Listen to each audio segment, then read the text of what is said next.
YG와 JYP의 책걸상.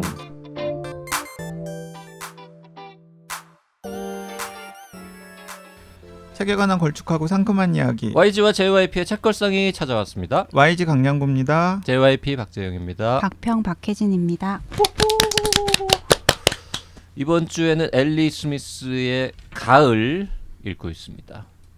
4계절 4부작. 네. 브렉시트 이후 영국 사회를 그리는 큰 프로젝트의 첫 번째 작품. 2016년, 2017년, 18년, 19년, 20년까지. 저는 이 엘리 스미스의 가을을 보면서 이런 생각했습니다. 이 책은 그 켄트 하루프 그 아저씨, 우리가 밤에 우리 영혼은 네. 이라는 책을 소개했는데 그거 말고 플레인송이라고 우리가 방송은 안 했지만 훨씬 두꺼운 책이 있지 않습니까? 그 플레인송이 약간 재밌긴 한데 약간 좀 느리고 지루하고 페이지 수에 비해서는 지루하진 않는데. 약간 그 극적인 사건이라고 할 만한 스토리가 게 좀 없죠. 작죠. 페이지 수에 비하면 스토리가 좀 적어요. 하여튼 책은 되게 우아하고 약간 고급진 느낌 이런 게 있어요. 그 켄트 하루프의 플레인송이 떠올랐는데 그 플레인송에서 우아함을 한 30% 올리고 지루함을 한 20% 늘리고 스토리를 한 30% 빼면 그러면 엘리 스미스의 가을 정도 될 거예요. 잠깐 하나씩 우아함을 30% 늘리고 지루함을 한 20% 또 추가하고 지루함을 추가하고 스토리는 한 30%를 없애버리고 네. 스토리 30% 없애면은 지루함을 그냥 2배로 올리시면 그런데 지루함도 30% 20%보다 더 올려야 되나? 근데 그 놀랍게도 그 켄트 하루프의 밤에 우리 영혼을 번역한 선생님이 김재성 선생님인데 그게 누군데요? 번역가 김재성 선생님이 네. 이 엘리 스미스 이거 번역자야? 번역자예요. 오 진짜네. 네. 아 이분은 이런 거 좋아하시는구나 이렇게. 그래서 그 느낌이 비슷하다라고 하는 이야기를 딱 할 때마다 네. 약간 왜냐하면 이게 아무래도 출판사에서 의뢰도 했겠지만 본인도 번역자의 색채도 약간은 들어가니까 그렇기도 하거니와 그리고 번역자가 책을 픽할 때도 내가 이 책을 할까 말까 이런 것들을 좀 고민을 하시지 않겠어요? 너무 절묘한 발견이다. 네, 그래서 저는 이 번역자 김재성 선생님이 지금 서울대 영문과 졸업하고 나서 캘리포니아에 거주하면서 출판 기획하고 번역을 하고 있는데 그러니까 막 되게 그 밭아가지고 막 이것저것 하신다기보다는 좀 본인이 소개하고 싶은 소설이나 본인이 번역하고 싶은 소설들 같은 것들을 좀 느린 호흡으로 번역하실 수도 있겠다라는 생각이 드는데 그런 맥락에서 보면은 이 밤에 우리 영혼은이랑 이 엘리 스미스의 4계절 4부작 시리즈가 굉장히 절묘하게 딱 맞아 떨어지는 거죠. 4부작 중에서 가을하고 봄 네. 두 편을 김재성 선생님이 하셨고 겨울하고 여름은 이예원이라는 다른 번역가가 하셨고 그래서 그 겨울 여름 번역이랑 그다음에 가을이랑 봄 번역이랑 어떤 또 뉘앙스 차이가 있는지도 그 쭉 읽어보실 분들은 한번 보셔도 좋을 것 같다. 번역하신 분은 뭐 이 방송 아마 안 들으실 것 같긴 한데 번역하신 분한테 큰 박수 보내드리고 싶습니다. 정말 어려웠을 것 같고요. 그리고 여기에 이제 굳이 안 달아도 되는 거잖아요, 사실 각 줄을 이렇게 많이. 근데 한국인 독자들을 위해서 이렇게 상세하게 그리고 몇 개는 깜짝깜짝 놀랐어요. 이건 어떻게 알고 이 설명을 붙여주셨을까? 번역하신 분도 참 대단하다 이런 느낌을 받았는데 이런 분이 번역을 하셨군요. 아무튼 저 플레인송을 떠올렸다는 거에 대해서 아주 약간은 공감하세요? 저 많이 공감해요. 칭찬해주고 싶어요. 네. 아 그래요? 많이 공감했고 이렇게 그리고 좋은 생각을 많이 하면서 읽으셨는데 왜 이렇게 부정적으로 평가를 하시는지 모르겠네. 몰랐죠. 그리고 역자가 같다라는 몰랐죠. 거 몰랐죠. 역자 네. 이름까지는 기억하지 않으니까. 네네네.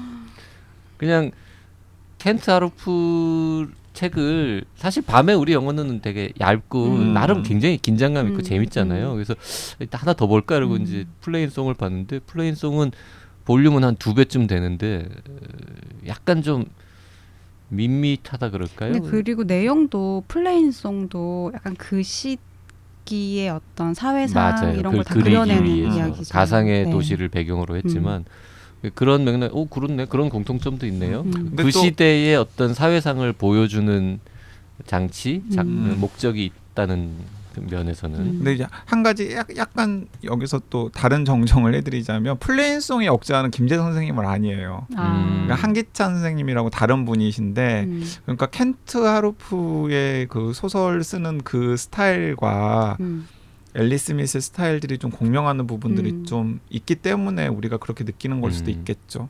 속도감이 그렇군요. 좀 비슷한 것 네, 같아요. 속도감은 좀 비슷해요. 말수도 많은 건 아니에요. 그러니까 4권을 써서 수다스러울 것 같지만 말수가 많은 소설은 아닌 것 같아요. 근데 하지만 엘리 스미스 소설이 좀 더 신경질적이라는 생각은 들지 않았어요. 예민하죠. 예민해요. 예민하죠. 그 우리 이거 이야기를 하죠 이제. 이 소설에는 딱 세 사람이 등장합니다. 굳이 따지자면 엘리자베스.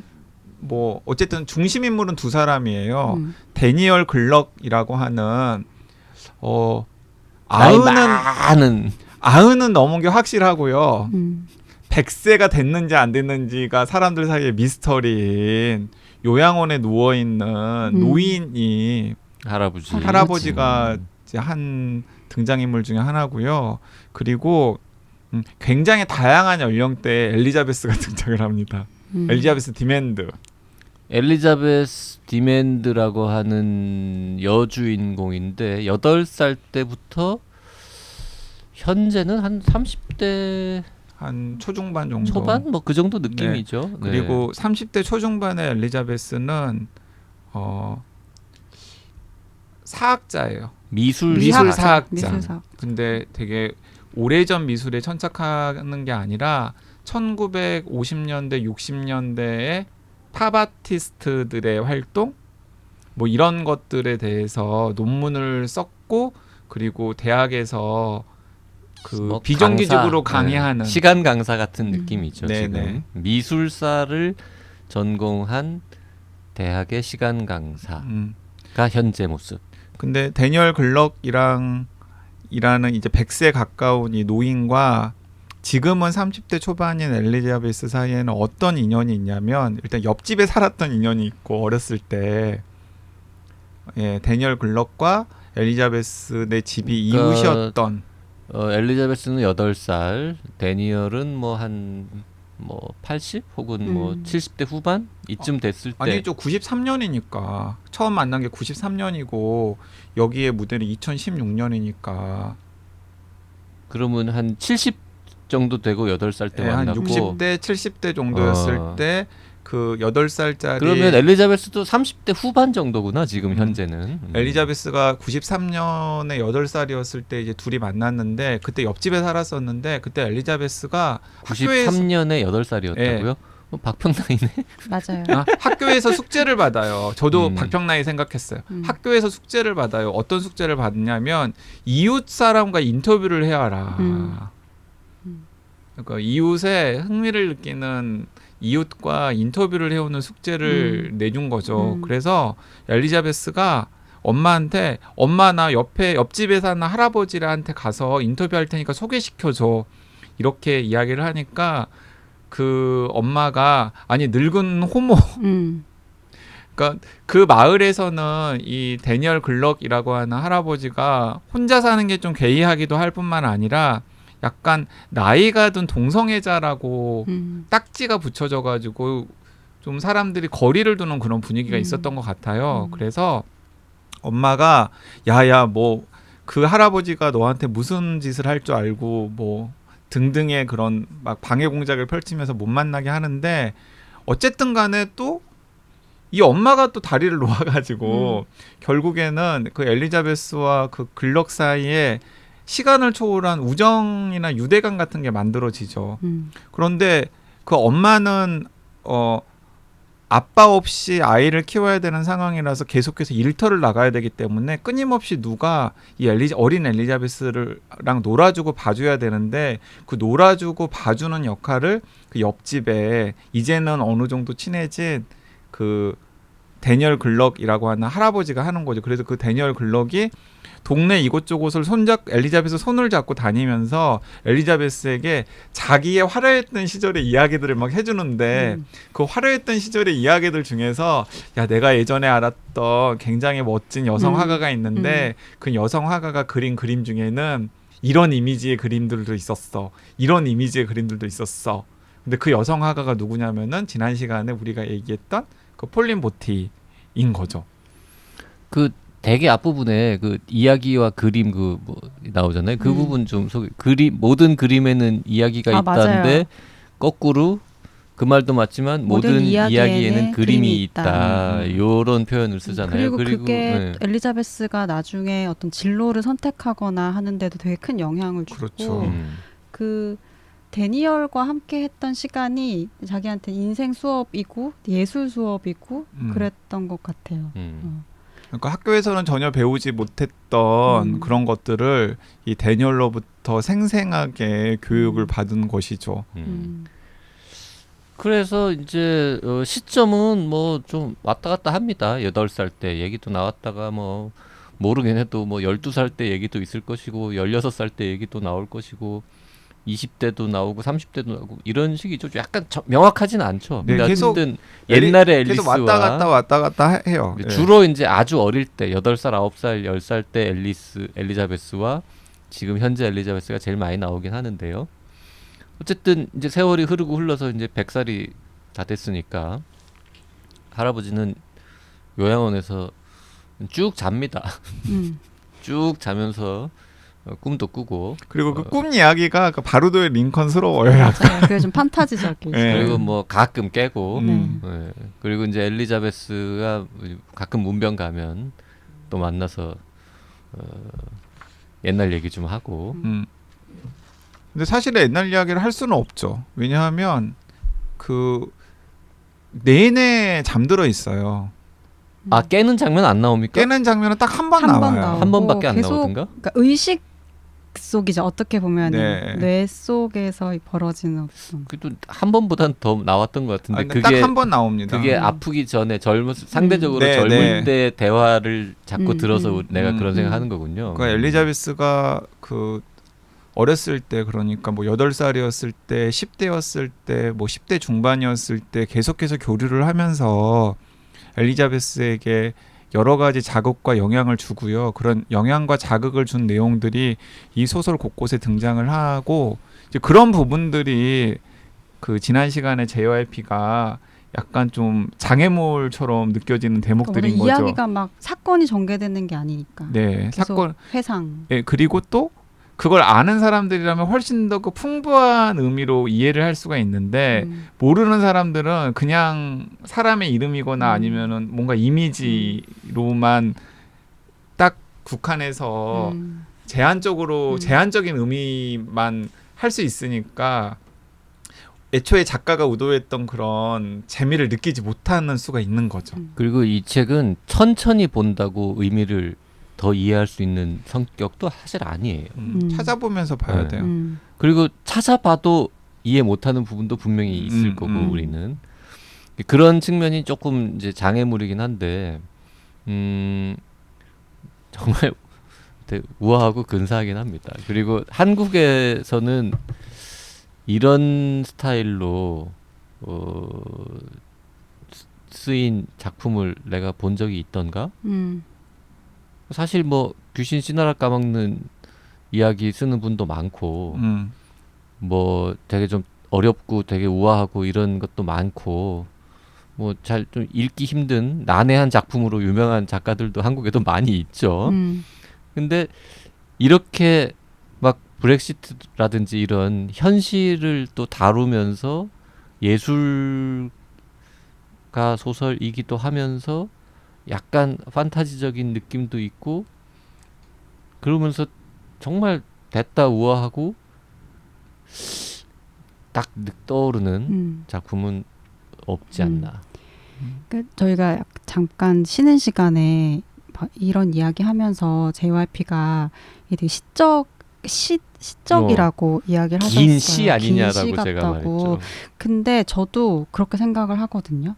그러니까 은유가 상당히 많고 그냥 전체가 전 다 은유 같았어요. 그러니까 시작하는 게 가을이잖아요. 모든 게 죽어가는 시절.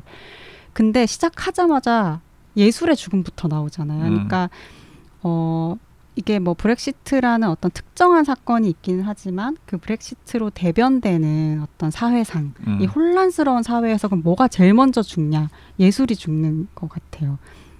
그러면서 계속 우리가 회복해야 되거나 상실한 것이 뭐냐, 그게 어떤 예술의 영역이 아닐까라는 걸 뭔가 계속 환기하는 것 같아요. 예술보다 더 빨리 죽는 거 있어요. 뭐가 죽었죠? 여권. 여권이 죽었어요. 맞아요. 여권이 죽었잖아요. 죽었어. 여권이 죽었잖아요. 맞아요. 그래도 여권을 살리는 게 너무 어려워. 어려워. 이 책에 제가 느끼기에는 브렉시트라는 말 자체는 한 번도 안 나오는 것 안 같아요. 나오죠. 안 나오고 그죠? 맞아요. 이제 그런 표현이 있어요. 뭐냐면 우회적으로. 누가 봐도 브렉시트 얘기인 건 알겠는데 그때 그 투표. 그 단어는 안 나와요. 그 투표 그리고 그 뭐 되게 방금 전까지 6월이었고 그 6월에는 뭐 그 놀랄만한 뭐 투표가 있었다 아니면 그 뭐 소용돌이의 순간이 있었다 뭐 이런 식으로만 등장하죠. 그게 2016년 6월에 있었던 그때는 그 브렉시트 투표.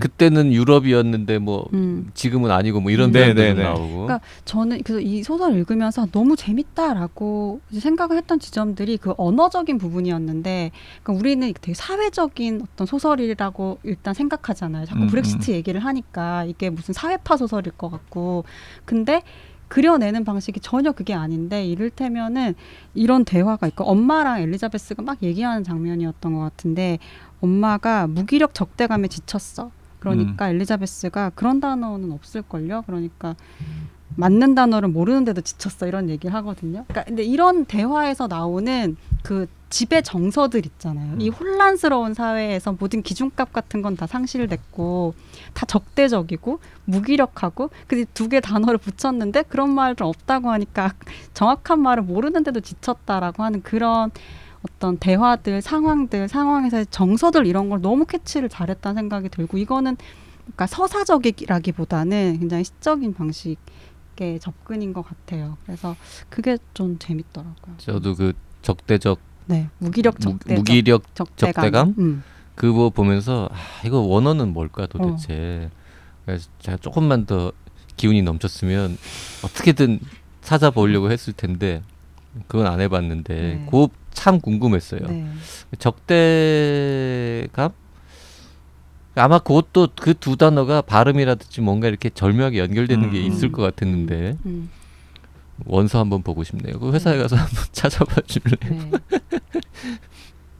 그래서 그 앨리스 스미스가 이렇게 생각을 했던 것 같아요. 그러니까 브렉시트 이후에 그러니까 브렉시트에 찬성표를 던진 사람이든 반대표를 던진 사람이든 어쨌든 간에 다들 불안할 것 아니에요. 그리고 그 불안의 감정을 본인들이 알지 못하는 혹은 제대로 이해하려고 하지 않은 어떤 대상을 향해서 막 쏟아내고 있는 상황에서 이 소설을 기획해가지고 이제 한 잔씩 이제 적어 나간 거겠죠. 이제 그럴 때 그런 적대와 불안의 모습을 본인이 판단을 했을 것 같아요. 어떤 식으로 보여줄까를 생각을 하다가 오히려 시처럼 보여주는 게 사람들로 하여금 지금 우리가 어디에 서 있는지를 더 잘 느끼고 생각할 수 있게끔 도움을 줄 수 있지 않을까? 라는 생각을 해서 이런 선택을 한 것 같고, 그게 이 시공간을 한참 건너온 우리가 읽기에는 어떤 면에서는 고개가 끄덕여지기도 하지만은 어떤 면에서는 조금 거리감이 생기는 요인이겠다라는 생각도 들어요. 그러니까 그 현장에 딱 들어가 있는 사람이라면 아마 훨씬 더 앨리스 스미스가 이 엘리자베스와 그리고 글럭을 통해서 또 엘리자베스의 엄마와 또 엄마의 또 친구가 나오잖아요. 나오죠. 네, 그러니까 이 네 명이 사실은 중심 인물이라고 할 수 있는데 그리고 여권 접수하는 우체국 직원 뭐 이런 분들 우체국 직원도 두 명 나오죠. 아, 2명 나오죠. 남성과 여성 나오는데 예. 그래서 그런 게 아마 그 현장에 있는 영국인들에게는 훨씬 더 감정이입이 됐을 테고 그게 어쩌면 막 스토리가 세고 막 그런 책이 아닌데도 베스트셀러 1위가 되었던 게 아닐까라는 생각도 드네요. 그 여권 때문에 두 번 찾아가는 그 우체국 장면은 아마 미국이나 전 유럽 국가에 있는 모든 사람들도 다 공감할 것 같아요. 한국은 공감 못해. 한국에서는 그렇게 일했다가는 난리가 나는데 우리 YG나 JYP도 미국에 잠깐씩 살아봤습니다만 미국이나 유럽은 진짜 그렇거든요. 딱 이대로 아닙니까 정말? 다 공감하면서 즐겁게 봤을 것 같아요. 그러니까 이게 전체적으로 보면 이 앨리 스미스 사계의 그럼 핵심 구조가 뭐냐 이런 생각을 하게 되잖아요. 4권이나 썼으니까 뭐 봄, 여름, 가을, 겨울, 봄, 여름이라는 어떤 순환도 있기는 하겠지만 가장 바깥에는 근데 그 소설 각각의 소설 안에 공통되는 건 대화인 것 같아요. 근데 아주 멀리 있는 것 같은 사람들이 계속 대화하는 것 그게 이제 다른 뭐 봄이라든지 아니면 겨울 같은 소설들에도 계속 등장하거든요. 그러니까 평생을 다른 관점을 갖고 살았던 사람들이 대화를 할 수밖에 없는 어떤 상황이 만들어진다거나 같이 모여서 그래서 갈등을 표출을 하거나 여기도 보면은 계속 엘리자베스랑 데니얼의 대화를 하기 위해서 시도를 하고 그게 끊어지지 않잖아요. 그래서 그게 지금 많이 우리한테는 없는 어떤 것이 아닌가라는 걸 오히려 얘기하는 것 같아요. 그리고 저는 작가가 또 보여주고 싶었던 그 보통 사람의 가능성, 보통 사람에게서 찾는 희망을 보여주는 게 저는 엘리자베스 엄마인 것 같아요. 그러니까 그 중심 등장인물인 엘리자베스와 그 데니얼 글럭 같은 경우에는 이제 처음부터 유대감이라는 게 아주 강하게 딱 형성이 되어 있는 상황이었고, 근데 처음에는 동네에 사는 나이든 동성애자 남성이니까 그 어린 여자애는 좀 교류하면 안 된다라고 말렸던 이제 엄마가 그 나중에는 그 브렉시트 이후에 그 온갖 적대와 분열의 언어들로 넘쳐나는 곳에서 친구도 사귀고 그리고 또 그 친구랑 같이 뭔가 약자라던가 소수자들 편에 서는 듯한 뉘앙스의 자세를 취해주잖아요. 그리고 그래야 되는 거 아니야? 라는 걸 보여주잖아요. 그러니까 그게 뭐 처음부터 그런 뭐 포용이 강하고 그 다음에 뭐 연대를 하고 있었던 소수자들뿐만 아니라 이런 엘리자베스 엄마 같은 보통 사람이 그런 그랬던 사람이 이제 그런 대열에 동참하게끔 하는 게 필요하지 않나라고 하는 저자의 바람 같은 것들이 또 그 엄마를 통해서 오히려 드러나는 게 아닌가 싶다라는 생각도 들었어요. 계절이 계속 바뀌는 것처럼 이 소설도 각각 소설 안에서 인물들이 서서히 조금씩 그 바뀌는 자리가 바뀌고 이런 것들이 그리고 또 막 또 너무 답답한 게 아니라 약간의 또 그 사람들을 소소하게 행복하게 해주는 요인들도 있잖아요. 그리고 결말도 마음에 들었어요. 네, 결말도 나는 사실은 이제 보면서 야 이렇게 우아하게 갔는데 결말은 되게 뻔하게 끝나면 그것도 약간 별로겠다 이런 느낌이고 사실은 누구나 예측 가능한 결말은 정해져 있는데 설마 그렇게 끝날까 이러고 했는데 다르게 끝나더라고요. 그래서 결말도 좋네. 그리고 그 이 사계절 시리즈의 맨 마지막 작품 여름이잖아요. 여름에 또 데니얼 글럭이 등장을 한대요. 그래요?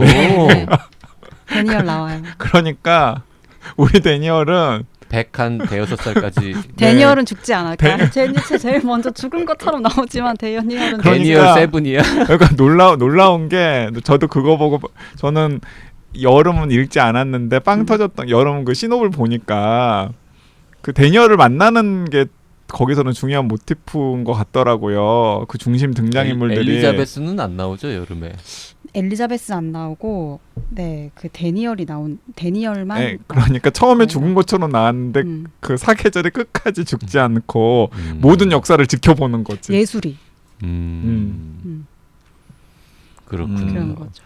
데니얼은 직업이 명확하게 자세하게 나오지는 않는데 작곡가였던 것 같은데 지식인 그렇게 작곡가. 유명한 작곡가는 또 아니었던 것 같고. 근데 그리고 뭔가 그 약간 되게 가난한 아티스트 이런 개념 느낌은 아니었던 것 같아요. 또 집안에 돈이 많아서 되게 우아한 여러 가지 예술 활동을 하면서 평생 사신 분 이런 느낌이죠. 막 살롱 문화 이런 것도 되게. 네, 근데 이제 막판에 돈 다 쓰고 나서 보살펴줄 사람이 없어가지고 너무 오래 사시는 바람에 네. 돈이 좀 막판에는 없어진 이런 느낌의 근데 또 할아버지죠. 그 진짜 소설처럼 막판에 돈도 빵 생기고 그건 좀 재밌었어요. 돈도 빵 생기고 그리고 그 돈이 빵 생기는데 그 장면이 이 소설 전체 스토리 중에서 가장 다이나믹한 부분이죠. 돈도 빵 생기는 데서 엘리자베스 엄마랑 엘리자베스 친구가 뭔가 중요한 역할도 하고. 그렇죠. 그 부분에 이제 스토리가 되게 많죠. 다른 부분과 달리. 근데 저는 그 맨 앞에 그게 너무 재밌었다니까요. 첫 장면? 여권이 죽고 여권이 그 죽은 여권을 살리려고 하는 그건 약간 뭐랄까? 약간 부조리극 같은 느낌이잖아요. 그게 너무 재치 있지 않아요? 재치 있어요. 진짜 장면마다. 그러니까 아마도 앨리 스미스가 그걸 직접 당해본 일일 거야. 비슷한 일들. 근데 사례 조사를 했을지도 몰라요. 사실 한국의 관공서는 지금 이 소설에 나오는 영국이나 뭐 다른 나라에 비하면 훨씬 효율적이고 일이 잘 진행되죠. 빠르고. 하지만 가장 까다롭고 이건 안 돼요. 다시 해오세요라고 하는 말을 자주 들을 수 있는 것이 여권 관련 업무이긴 하죠. 우리도 사실 여권은 까다롭잖아 좀. 까다롭죠. 까다롭지만 이렇게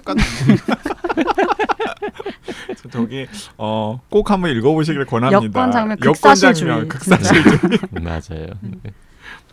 이 대목에서 그 마무리하기 전에 그 혹시 방송하면서 JYP 생각이 좀 바뀌었습니까?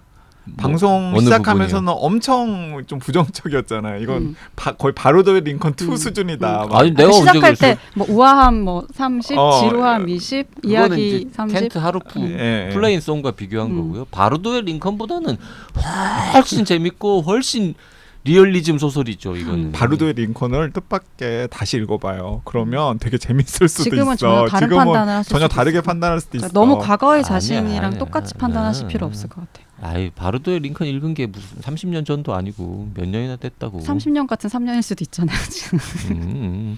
바루드의 링컨에 비하면 이거는 사실주의 소설이고 뭔가 이렇게 스토리도 풍부한 소설입니다.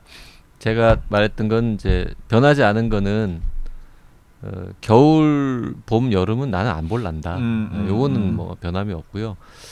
지금 보다 보니까 내가 처음에 초반에 이제 이것저것 보면서 이건 좀 내 스타일이 아닌 것 같아라고 하면서 약간 책 자체에 대한 애정이 좀 줄어들어서 조금 대충 보지 않았나. 좀 다시 생각해보고 하니까 시간도 많고 조금 더 내가 열린 마음을 가지고 좀 더 찾아보면서 좀 차분하게 읽었으면 조금 더 이 소설의 진가를 더 많이 발견할 수 있었겠다. 뭐 그런 정도의 느낌은 좀 드네요. 얘기 나눠보니까. 그 저는 이 가을을 약간 마음이 스산할 때 읽었거든요. 그 제가 쭉 그렇잖아 요새. 요새 쭉 스산하죠. 요새 쭉 스산한데 사실 브렉시트 이후에 영국과 지금의 대한민국이 뭐 그리 다들 다른가. 우리는 브렉시트 투표 같은 것들을 할 일은 없지만 뭐 선거하면은 사실 쫙 갈라져가지고 그리고 서로 막 되게 적대하고 분열하고 그다음에 우리 사회에 약한 사람들이나 소수자들한테 손가락질하고 뭐 이런 모습들은 영국이랑 뭐가 다른가라는 생각이 들었고 이제 그런 면에서 보자면은 영국의 문화 코드들 중에서 장애물들이 분명히 있지만 이 앨리 스미스 작가가 가을에서 이야기하고 싶어하는 어떤 정치 주제 같은 경우는 우리나라 독자들에게도 통하는 부분이 많이 있지 않을까라는 생각이 들었고 딱 그런 느낌을 그 민음사 블로그에다가 단순한 진심의 조혜진 작가가 또 써오셨더라고요. 그래서 저는 그 조혜진 작가의 서평을 읽으면서도 공감을 많이 했었거든요. 그 봄, 여름, 가을, 겨울 이제 책이 4권이니까 표지도 4개가 필요할 거 아닙니까? 또 JYP는 이제 중간에 또 그건 또 궁금해가지고 원서 표지랑 한국어판 표지가 어떻게 다른가 또 찾아봤잖아요. 어때요? 원서 표지는 4개 전부 나무 가지고 약간씩만 변형을 주면서 다 만들었어요. 한국어 표지가 훨 낫습니다. 그걸 보면서 새삼 느꼈어. 영국에서는 표지를 열심히 안 만들어도 될 만큼 유명한 작가인가 보다. 앨리 스미스밖에 없죠. 그 표지에서 보이는 게 색깔이랑. 우리나라 출판사는 정말 공들여서 표지에 신경을 썼죠. 표지 네. 예쁘게 잘 만들었다. 제가 이제 책을 그 하나밖에 없으니까 가을밖에 없어서 그런데 겨울이나 봄이나 여름이 다 같은 화가일까요? 분위기는 비슷한데. 네. 책 되게 예뻐요. 저는 1948년 작품이라고 이 책 날개에 그림에 대한 설명도 있습니다. 어쨌든 표지는 한국어판이 훨씬 낫다. 그 말씀 꼭 드리고 싶었습니다. 그 제가 생각하기에는 그냥 허투루 지나지 마시고 도서관이나 서점에서 좀 약간 뒤적뒤적 거리면서 한번 읽어보시기를 권해드려요. 전혀 색다른 독서 경험이 될 수도 있습니다. 4권 전부 다 첫 장을 읽으면 다음 장을 안 넘기기는 좀 힘들어요. 첫 장에 시작하는 문장, 시작한 도입이 너무 그러니까 완전히 강렬합니다. 네, 너무 강렬하고 정말 순간이동하는 것 같은. 그래서 약간 더 반감이 생겼나 봐요. 처음에는 이렇게 다이내믹하고 강렬하게 시작했는데 시처럼 시작해요. 뒤로 갈수록 자꾸 아니 그 다음에 무슨 일이 벌어지는 이런 마음이 좀 들었나 봅니다. 근데 원래 현실이라는 게 다 그렇지 않아요. 뭔가 다 그럴듯해 보이는데 막상 들여다보면은 되게 별거 없고. 저는 근데 이 소설이 새삼스럽게 그 우리 막 예술가 소설 막 이런 얘기 많이 했는데 그 강력한 사회적인 어떤 변화에 대해서 이야기하면서 이렇게 초지일관 예술을 가지고 이야기를 끌고 나가는 이야기는 드문 것 같아요. 그리고 예술에 대한 신뢰와 믿음, 그러니까 우리가 잃어버린 걸 예술적인 무언가로 회복할 수 있을 거라는 믿음이 엄청나게 강한 작가인 것 같아서 이 소설을 좀 읽어보면 또 어떤 새로운 길을 좀 모색할 수 있는 영감을 얻을 수 있을 것 같다는 생각이 들어요. 그 예술가 소설이라기보다는 예술 소설인 것 같습니다. 예술 소설. 이거는 예술 소설. 예술 소설. 사실 어마어마한 예술가가 주인공도 아니고 이거는 예술을 위해서 뭔가 누가 막 목숨 걸고 헌신하고 투쟁하고 뭐 이런 이야기도 없고 맞아요. 그냥 예술 자체의 가치가 얼마나 높은 것인지를 여러 가지 방법으로 알려주는 뭐 그런 측면이 좀 있네요. 저희가 이번 주에는 앨리 스미스의 4부작 시리즈 중에서 첫 번째 거 가을을 같이 읽어봤는데요. 댓글 몇 개 읽을까요? 다른 댓글보다도 요걸 꼭 읽어야 될 것 같습니다. 우리가 이제 시즌 5 시작하면서 이제 약간의 파문을 하나 일으킨 게 있었죠. YG가 아니 그 장강명 작가가 어디 사석에서 이렇게 얘기를 하는 거를 듣고 YG가 살살 꼬드겨가지고 그걸 그냥 넘기면 안 된다. 공개적으로 발언하고 문제 제기를 하자라고 막 꼬드겨가지고 우리 장 작가가 홀딱 넘어가가지고 책걸상 시즌 5 첫 회에서 한 거죠. 네, 그래서 첫 회에서 아마 책걸상 시작일에 책걸상이 그 집중적으로 신문에 제일 많이 관련 등장했죠. 기사가 여러 개 실렸죠. 네. 그게 이제 뭐 시즌 5 첫 회 들으시면 아시겠지만 창비에서 장강명 작가의 책을 만드는 과정에 요 문장은 마음에 안 든다. 빼든지 뭐 수정해 달라. 이런 걸 덧붙여 달라. 뭐 이런 요구를 하다가 장 작가가 그럴 순 없다. 그리고 이제 막 이 얘기입니다. 네, 다시 얘기할 수는 없을 것 같고요. 이제 그 얘기를 했더니 댓글이 많이 달렸는데 2개만 읽죠. 니은 귀찮아님, 창비 실망 대실망이네요. 괴물과 싸우다 자칫 자신이 괴물이 된다는 말이 딱 맞는 것 같아요. 판금 조치, 폐간, 출판사 등록 취소 등의 압박을 받으면서도 서슬 펄었던 그 창비가 이젠 점점점점점점점 이렇게 댓글을 주셨습니다. 네. MC 퍼스님께서도 맥퍼슨이라고 읽으면 어떨까요? 맥퍼스님께서도 장강명 작가님 진심을 다해 응원합니다. 도서출판 유유히도 기억하고 있겠습니다라고 댓글 주셨네요. 이 방송 나갈 때쯤이면 아마 유유희의 첫 번째 책 나올 것 같아요. 소설가라는 이상한 한 직업. 직업이었던가요? 제목이? 네. 장 작가의 에세이집이 또 나올 것 같기도 하네요. 소개 못해드린 댓글이 많이 지금 쌓여 있는데요. 또 다음 시간에 또 읽어드리도록 하겠습니다. 오늘은 여기까지 할까요? 네, 감사합니다. 박평님 고맙습니다. 오랜만에 즐거웠습니다. 네, 고맙습니다. 네.